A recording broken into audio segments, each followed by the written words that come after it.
Chapter 1: The Lesbian Landscape, Navigating Desire and Identity.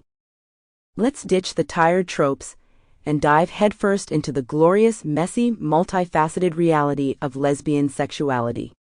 Because, honey, there's no one-size-fits-all definition, and frankly, the idea of a singular lesbian experience is about as realistic as finding a unicorn riding a unicycle while juggling flaming torches. It's a beautiful, diverse landscape, and we're going on a tour. Forget the outdated images you might have gleaned from movies or whispered gossip. We're not talking about a monolithic group defined by a single sexual act or rigid personality type. Lesbian sexuality is as individual and unique as the women who experience it. It's a kaleidoscope of desires, fantasies, and expressions of intimacy that defy easy categorization.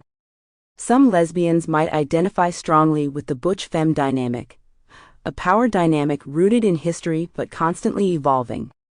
Others might find that framework restrictive or irrelevant to their experiences.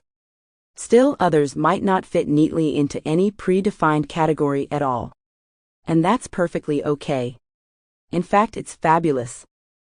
One of the most important things to understand is that your sexuality is yours. It's fluid, it's evolving, and it's constantly being shaped by your experiences, your relationships, and your own personal growth. There's no right or wrong way to be a lesbian. There's no checklist to tick off, no magic formula to follow. The only requirement is that you're authentic to yourself.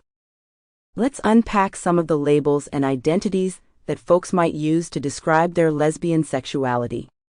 The term sapphic, for instance, evokes a rich history of female same-sex love, drawing from ancient Greek mythology and literature. It carries a certain romanticism and can feel powerful for those who connect with its historical resonance. But it's certainly not the only way to identify. The butch-femme dynamic, as mentioned earlier, is a significant part of lesbian history, but it's crucial to understand its complexities.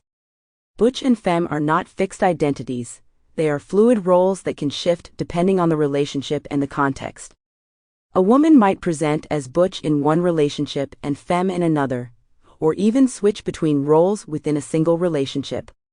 The core of this dynamic often lies in a perceived power play, with the butch often taking on a more traditionally masculine role and the femme a more traditionally feminine one. However, this dynamic isn't inherently about dominance and submission. It can be, but it doesn't have to be. It can be about comfort, preference, and... Sample complete. Ready to continue?